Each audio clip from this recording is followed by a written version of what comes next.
Welcome to my budget deck channel where I try to make decks as cheap and playable as possible. So if this is something you'd be interested in, then why not subscribe? Today I have had a look at UA, the Ultra Athletes, and I've tried to make this deck as consistent as possible, definitely this time, because I felt UA already struggled enough as it is with certain consistency things, because their field spell is very, very important. And if I talk about the field spell, I actually mean UA Stadium, not UA Hyper Stadium, although the card is pretty decent as well. But UA Stadium is the card that gets your resource game going in combination with some other cards. But this deck aims to consistently put out like 2 to 3 disruptions depending on what your hand is. Obviously, hand traps hit this quite hard. That's usually the problem with rogue decks or budget decks. And you lack certain power cards that other decks would be playing. But in the end, I want to be creating a deck that wins off of the win condition of UAs, not of the win condition of, oh look, I used Dimension Shifter and now I win the game because my opponent cares and I don't really care. Plus, Dimension Shifter does not go very well with the Vernusylph stuff, and I wanted to really include the Vernusylph stuff in here because I feel like it does quite a lot for UA. Not a massive package, because the massive package would be a bit more expensive, and then you might as well just run triple a Pot of Extravagance and 1 Pot of Prosperity, cards that usually you would be running in this deck. But first of all, with the Foolish Burial Goods going down to 1, it's going to be a bit problematic now on, because you might be drawing into stuff that you don't want to be drawing into, and you might not be drawing into stuff that you want to be drawing into. And also, with the Vernusylph package, especially with the cheap one, these cards do not work, because then afterwards you cannot draw anymore. You cannot draw if, cards by card effects, cannot draw cards by card effects. So it doesn't work with this, and it also doesn't work with the other way that I've tried to circumvent the whole penalty box, send it to the graveyard to have at least another way of getting into UA Stadium besides having 1 Foolish Burial Goods, and that one is Performapal Popperup, and that also draws you cards, so that wouldn't work with these two, so you'd have to change out quite a lot, and that would make the deck quite a lot more expensive. And since the extra deck doesn't really matter for these for this specific deck anyway, I feel like if I would have just included these as much as anybody else, then the deck would be exactly as expensive as any other deck, and it would look the exact same way, but it would be less consistent and just less good. And I try to make it a bit more consistent than maybe the average deck, because what lots of YouTubers don't show you is the games where you constantly brick, and I feel like this deck only bricks in like 1 or 2 out of 10 cases and not in like maybe 4 out of them. Let's start off with the card by card.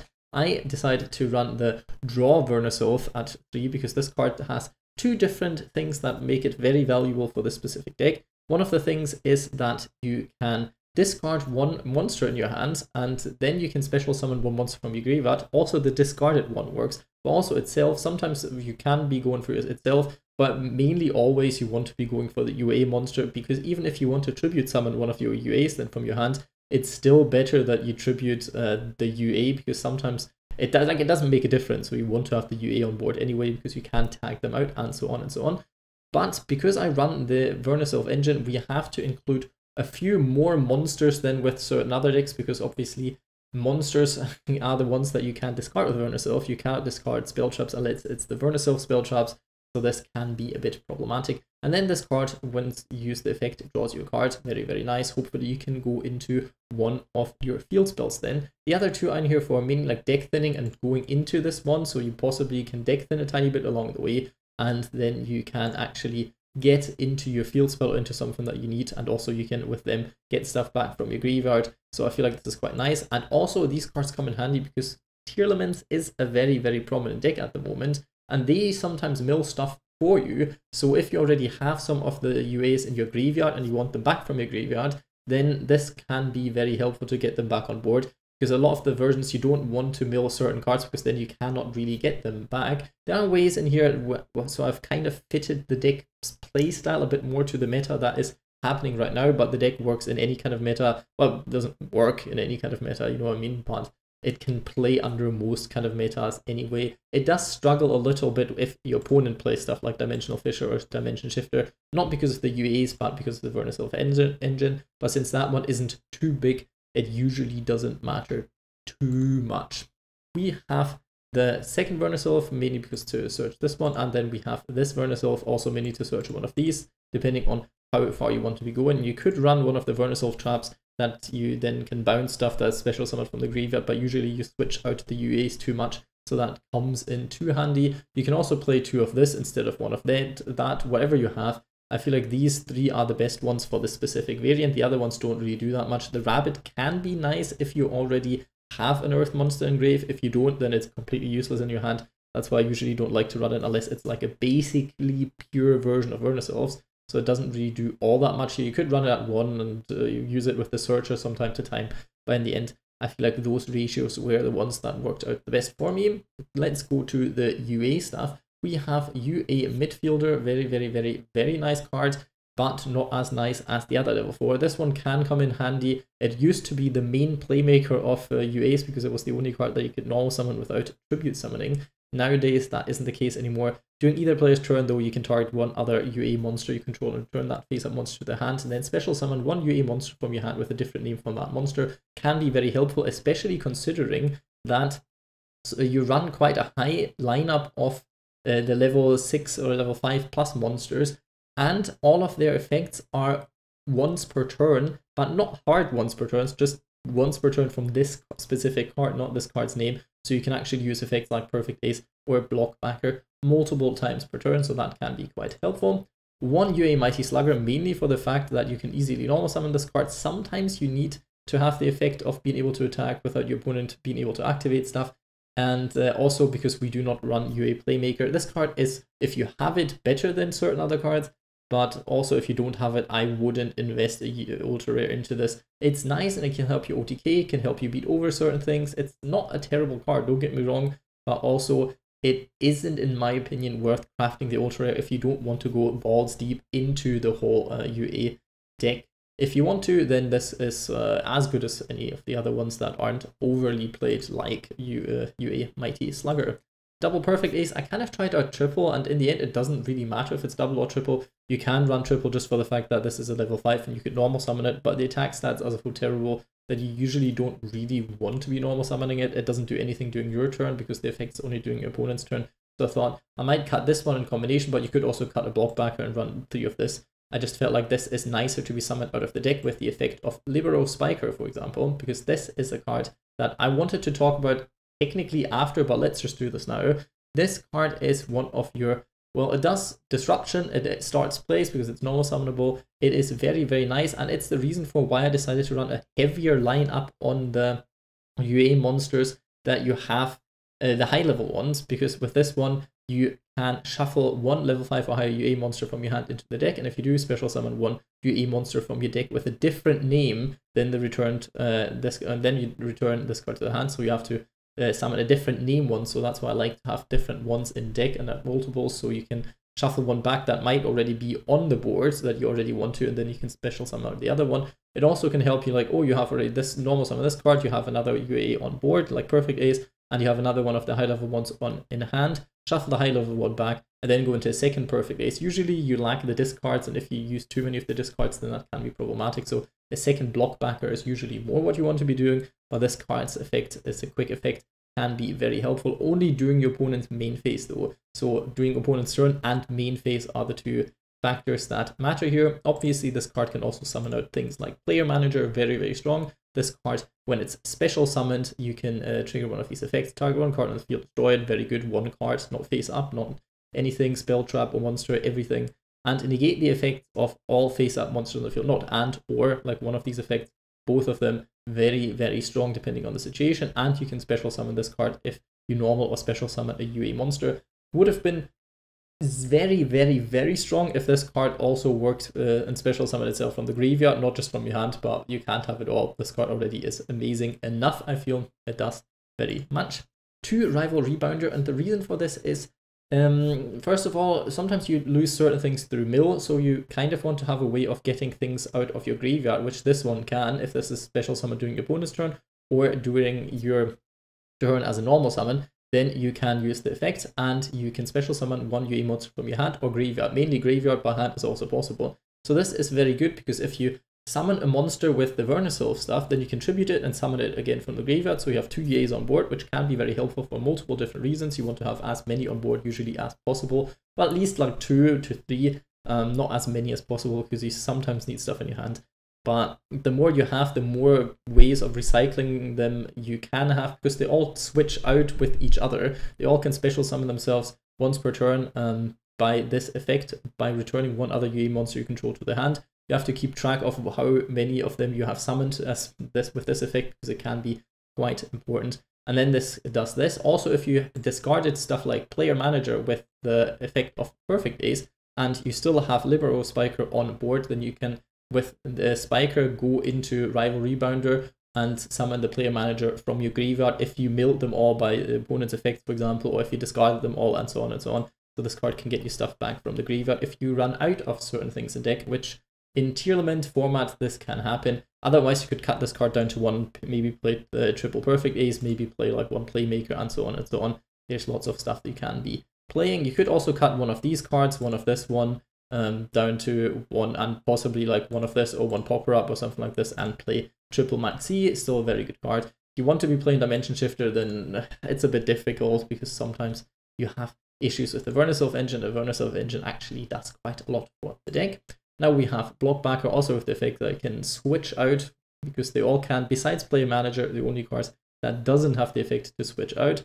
And this card also once per turn, not hard once per turn, just this specific one on board can only activate this effect once per turn. But if you get this off the board and summon it again, then it could use it again. Or if you get a second one, then that could use it again as well. It's a when effect, sadly, but it still works. When your opponent special summons a monster, you can change their battle position, and if you do, negate their effects. Terrible against links, terrible against normal summons, obviously, but good against fusions and synchros specifically. So it is not relevant in today's meta with Tearlaments, and we still have branded stuff around.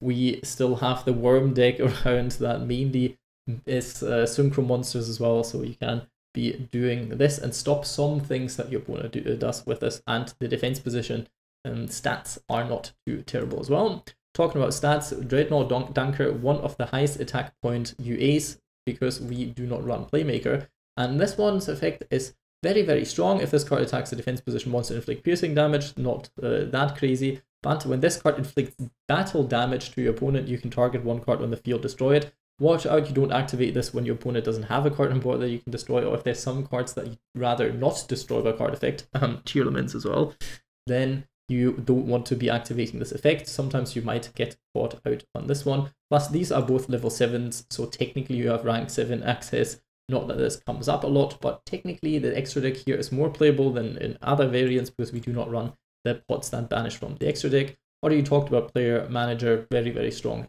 card in general. We have Reinforcement of the Army to search mainly Libero Spiker, but also to search Midfielder, possibly sometimes, because sometimes it's good that you have two different names in here, because they do different things. If you're stuck with something in your hand that you want to summon out during your opponent's turn, the Midfielder is the way to go. Plus, Midfielder also works during your turn, so you can dodge out of removal from time to time, and so on and so on. So this card isn't bad, but it's just not as good, because this can actually put one disruption on the board. Terraforming, because we have two different field spells. Usually you want to go for UA Stadium, but sometimes Hyper Stadium also works.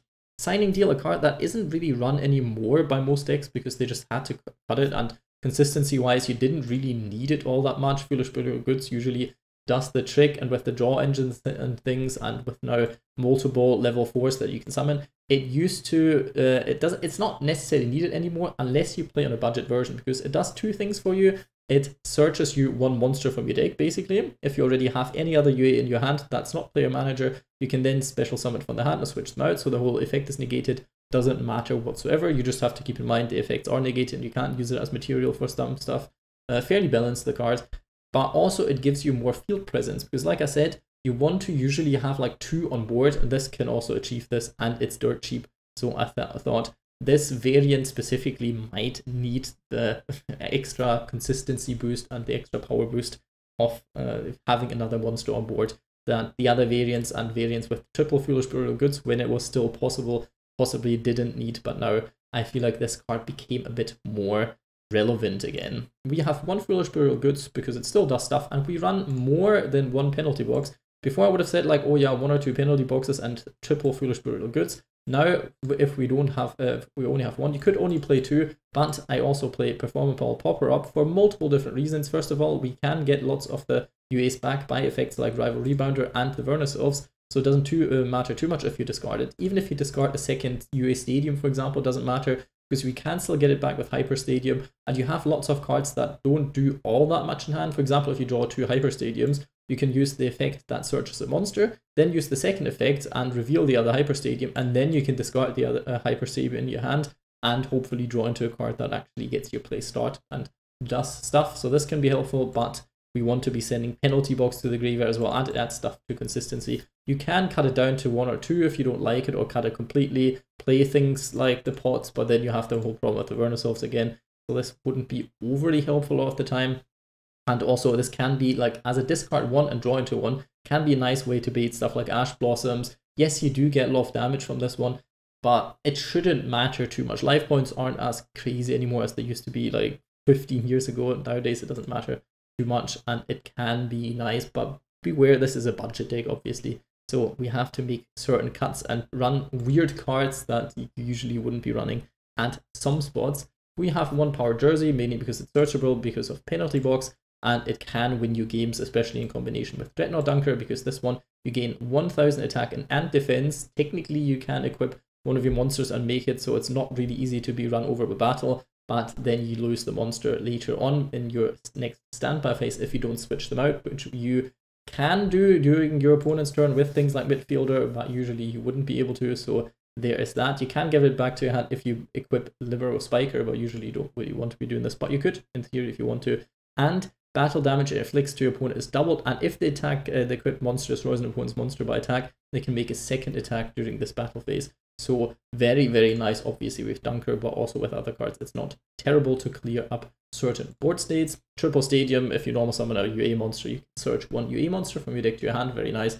And if you special summon stuff, then your monsters gain 500 attack permanently, I want to say, permanently. And this is also not a hard once per turn, so if you have this one, then activate this one to add this one back from your graveyard to your hand, then activate effect of this one to double normal summon, then activate this one again, you can boost your monsters by 1000 attack. It's possible, not saying this is like the greatest combo, but it is possible. Usually you do want to search a monster though with Hyper Stadium if you don't already have Stadium in your hand anyway.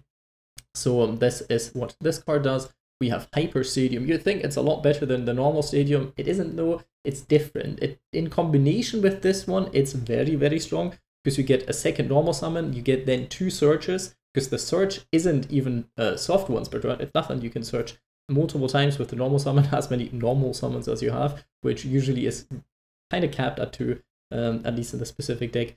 So that works. Plus you can, with this one, search 1 UA or FA monster and add it to your hand. Very, very important. Can get you into the level 4s. So this is definitely a 3-off. I tried running it as a 2-off. It wasn't like bad. So if you don't have it at 3 yet, you can cut it down. It's possible. It's not insanely bad, but it is better if at 3, because you have the chance of using this combo together, and that gains you resources that you need for the discard of Perfect Ace, for example, or just in general to stay in the game.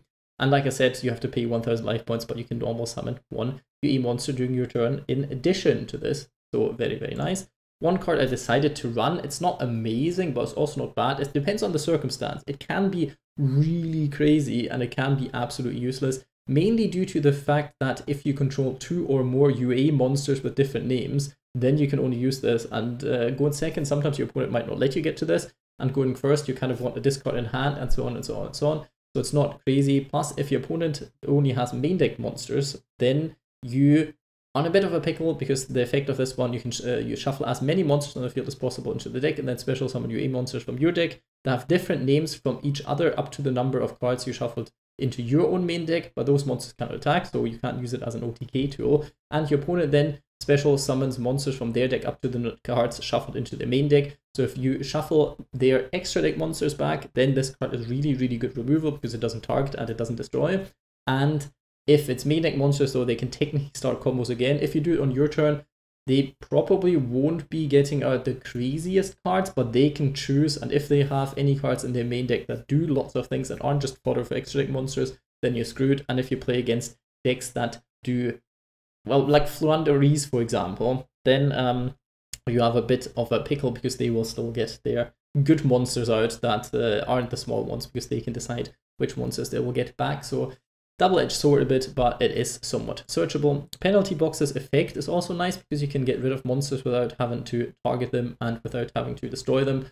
Not that it comes up that much, you usually would rather have it in the graveyard. So a lot of the time I keep it in my hand if I only draw into one, if I have Perfect Ace up, just to have it as the discard, because then during your opponent's turn, since it's a trap, you can use the effect in the graveyard, then get a card to your hand. And if you want to go into the second Perfect Ace with things like Spiker, for example, then you still have another card that you can discard as discard fodder by searching the penalty box. If not, it sets up your place for the next turn, adds Stadium possibly if you didn't have it before, and so on and so on. And the reason for why I run 3 isn't only for the whole fact of Popperup and Perfect Ace, but also because Tearlaments do mill your own cards as well, and then if this card hits the graveyard, you at least can do some stuff and gain advantage from them milling yourself as well. We have for the extra deck rank 4 stuff, nothing too crazy. I won't be going into this, I always do, doesn't really matter. We have some rank 6 stuff, it's technically possible. You can technically play rank 5s as well. We have rank 7s, they're also not too crazy. Some rank 8 stuff. I think the only one that really comes up sometimes is Draglubion, because you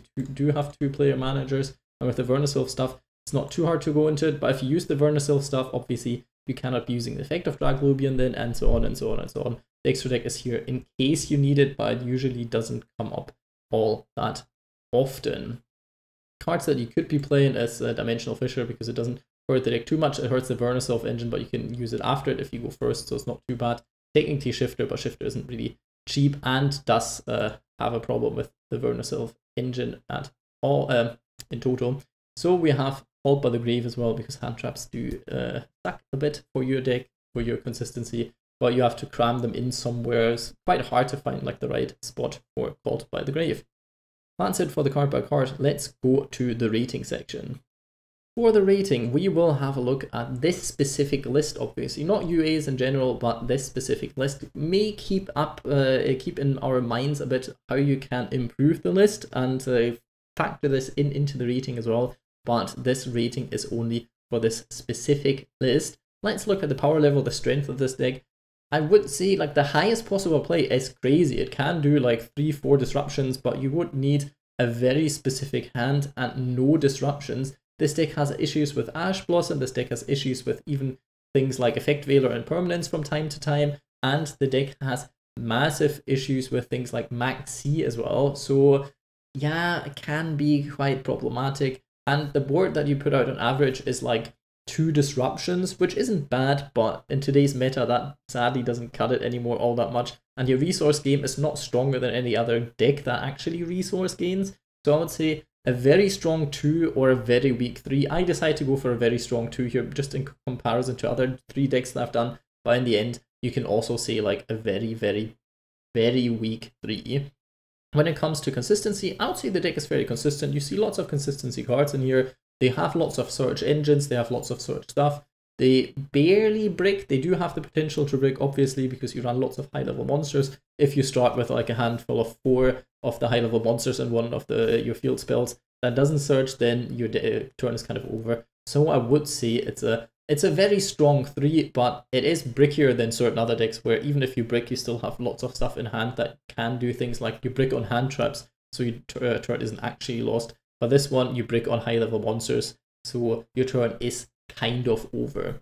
When it comes to budget value, I'd also say this is a very strong 3. The thing is, you can't really mix these cards with anything else. Like technically you can make a FAUA version, not like this is good at all. There are some certain warrior decks where Signing Deal comes in handy and you can do some plays with player manager. You can include certain things with the Spiker because they don't lock you into anything. So in theory it's possible, but they do need lots of different pieces, and every card kind of relies on you having a different card as well in hand. So it would be a bit bricky if you would try to include this engine into anything else, because you would need a way of having a UA in hand. It can work with a Soli effect that you have Libero Spiker and then add one of the high level ones to your hand with the Zold effect, and then you have one for Spiker for the next turn that you can shuffle into the deck, and then you would still need another one in deck that then summon out. But then you can have a Blockbacker or a Perfect Ace on your board, and it still is fine.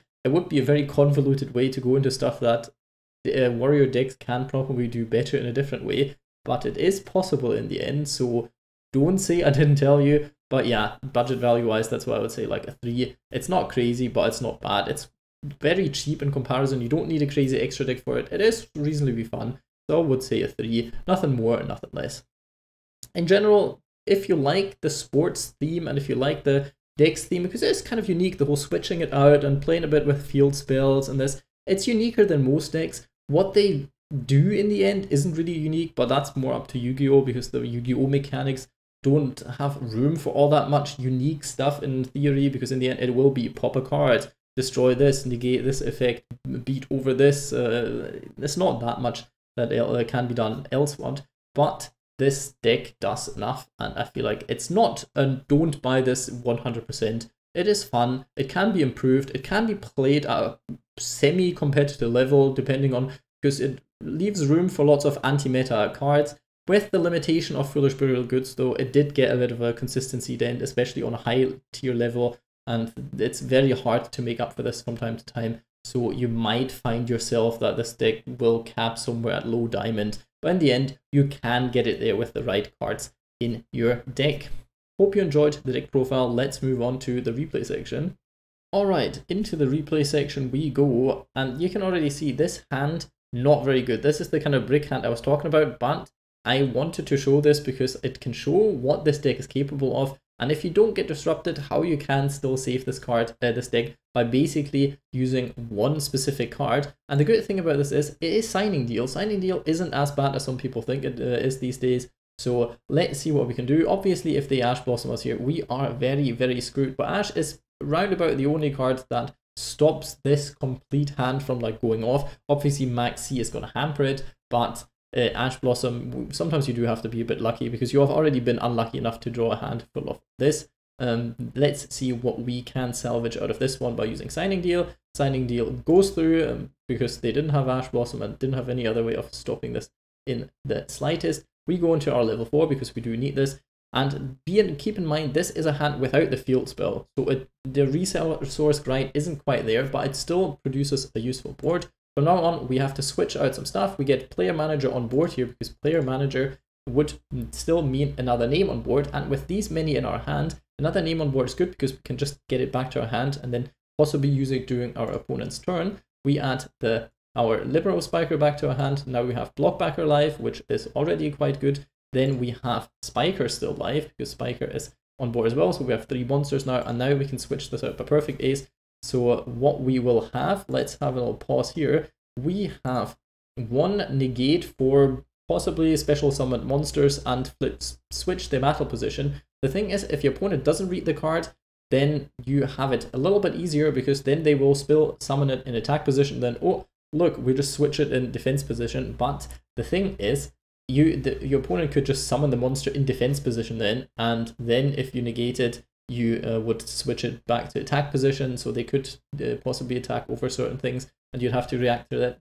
But also what it does is, if you then in the end decide not to negate a certain thing, it only works if your opponent knows they have to negate this, or I will be popping off here. So it possibly forces your opponent to summon certain monsters in defense position because they think you're going to negate it, but then in the end you don't, or the other way around, you do negate it and then it switches to defense position and it can't attack that turn as well. So it does multiple things at once, I would say. Then we have Perfect Ace, 1 Omni Negate with a discard sadly, but it is what it is. And we have Spiker. We have 2 monsters with high levels on here, and now we can do 2 different things. We can use Ace to discard Manager and then go into the one that summons the monster out of the graveyard if you summon it during your opponent's turn. And we could discard Slugger and then use a Spiker to shuffle Player Manager back and go into another Blockbacker, for example. This is also a way we could shuffle this one back and summon Player Manager from our deck as well, which is possible. But then we would have both of them in the graveyard because we would then have to discard it with Manager,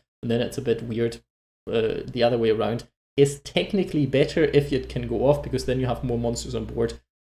But you will be seeing this during the next turn. We are playing against Telemans, and little spoiler here, we are not going to win this. This deck has an okay-ish tier matchup, but if they start with a good hand and if they get the right mills, then there's not much we can be doing against this. Plus, the thing is, their mills and their grind game is a lot better than ours. So yeah, a budget deck will have very, very, very, very big issues with dealing with full power Telements. Also, they get into the field spell, which I could have negated here, but we really need the negate to stop them from doing something important and not from searching a card.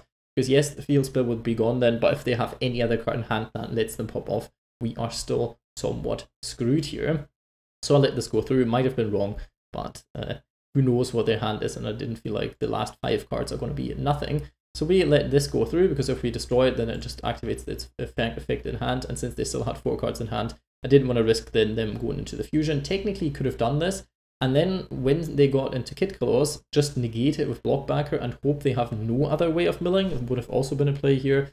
In the end, there's lots of different things that you could have done. We don't know what they have in hand, so it can be quite problematic, because if they then pull out a Rhino Heart, then we're absolutely screwed if we're doing it like this. They do get some mills in. Obviously, they hit one of their Telements. Who would have thought? Not a massive surprise. Well, they didn't hit it. I think they sent it from their hand, if I'm not mistaken. So we have this. And I negate this here, just hoping they don't have a different way of going into their fusion. Because at this point, we know what they've searched. They searched Sheeran. They didn't search Rhino Heart just because I thought they had like 1 Telements in hand. And they knew the combo was going to go off like this. And they also get to mill. So I thought this might be better because they knew we had Ace. So I thought, maybe they don't have a good normal summon in their hand anymore. So we could use this here. And if they still have one way of going into the fusion, we still have Blockbacker. So it's still fine. They also had Havness in hand. Another one, if I'm not mistaken. So there's this. They mill another 3. And at this point, they can just go into crazy amounts of resources. Very, very annoying. They mill the Scream. They get a trap to their hand, which is going to be annoying during our turn. Then they have another normal summon. They also have Rhino Heart. Yay. So we don't really have anything for this. We have stuff for the monster that they summon, but they are smart and they use things in the graveyard to summon Kit Claws. Even though they summon Kit Claws and we can stop it with Blockbacker, which we do, don't you worry about this. We will do this. They summon it in attack position, for example, is what I meant. They would have summoned it in defense position. They could have run over one of our stuff as well. So there's that. They will pop a card. They decide to go for this one. I would have decided to get rid of one of the other ones. But I guess it forces out my Spiker effect as well. So in the end, it works out for them. I have to use Blockbacker here, and I have to use Spiker here, which puts us in a bit of a bad situation. What I could have done here is gone into a second Perfect Ace. The only problem with this is, if I wanted to use a second Perfect Ace or a second Blockbacker, then we would also be having a bit of an issue, because they would realize that they can run over this by battle, and then they would still out-resource us. So I thought the only chance I have here is that they don't have another way of fusion summoning, which is already, it doesn't matter what I've done here. I don't think I could have gotten out of this really. I thought, let's go for Rival Rebounder, let's go into the manager that I have on board, so I still wall up a little bit and get my level 4 back to hand, hopefully draw the field spell possibly next turn, dodge the pop from them, and negate Kit Claws, so Kit Claws can't attack. But the thing is, they do have 2 level 4s here, so no matter what I do, if I don't pop them, then they can also go off, so this is annoying. And if I do pop this, they have the option to have one of another Sheeran in hand, for example, that then also gets the fusion going. But if I don't pop it, they go into a rank 4, mainly the Time Thief one, then activate the Time Thief effect, send them to the graveyard, and then this works because it's not been detached, and then Sheeran triggers the fusion effect again, and then they also get the fusion off. And since I already had to use the whole effect because they wanted to pop my card, I had to decide, what do I do with Player Manager? Do I not pop anything and let them just do the thing that we're going to do? Or do I hope, if I pop Rhino Heart, they don't have a card in hand that does stuff, and they don't have the level 4s here, and this card is negated, so they can't really do anything. I tried to go for it, I tried to do this, they did use the effect in the end. They did special summon this card, and they sent back this one. Interesting. They got it back, so yeah, I knew they had one in hand, but at least I would have gotten rid of some resources, because they would have done the exact same thing if I hadn't popped it. Now, technically, they could have lost some stuff, but yeah, you see the resource game of the Telements is just insane anyway. Now they go into Baguska, and usually this is what I would have waited for. Well, not Baguska, because Baguska is a bit different, but I would have tried to wait for them having a different card and then use the effect of my Libero Spiker, but since they forced it out with the field spell, I had to use it here anyway. Couldn't have destroyed Baguska because it's not been able to be targeted, and targeting is one thing. wonder why they didn't go into, you might wonder why they didn't go into the Timed Thieves. They didn't because they want to go into Zeus, because this clears my board perfectly. We don't have anything against Zeus anymore. So yes, that's very, very problematic. And yes, they lose about a bit of stuff, but they can trigger Kid Claws again, they can trigger Havness again, and from this point onwards, I can just put a quick speed up because we do lose this 100%. There's nothing we can do. They mill everything they have. They use every single effect they have. They don't have Zeus anymore, but they still have the trap card. They still have Root Colossus, so this stops us as well. We could have used the effect of Popperup, but at this point there are no two cards that get us out of a Tier Laments this situation at all. So I just set this card and wait for my demise. Nothing interesting is happening here anymore. They go off on crazy combos and just finish the game. I don't think we have to look at this because you've probably seen this too many times in ranked already. I tried showcasing what this deck does, what the combos somewhat are, what you can be doing, and also you will find your limits. Against a worse deck, this board would have done it. This board would have been able to get back to our turn, and then during our turn, there would have been lots of things we could have been doing, but like this, there was nothing that we could have done to win this game, in my opinion. I don't know, let me know in the comments if you found a way to outplay this whole board state. I didn't find any, but I'm also not the best player of this game anyway. Hope you enjoyed the video. Leave a like, comment, subscribe, but most importantly, I hope you have a nice day.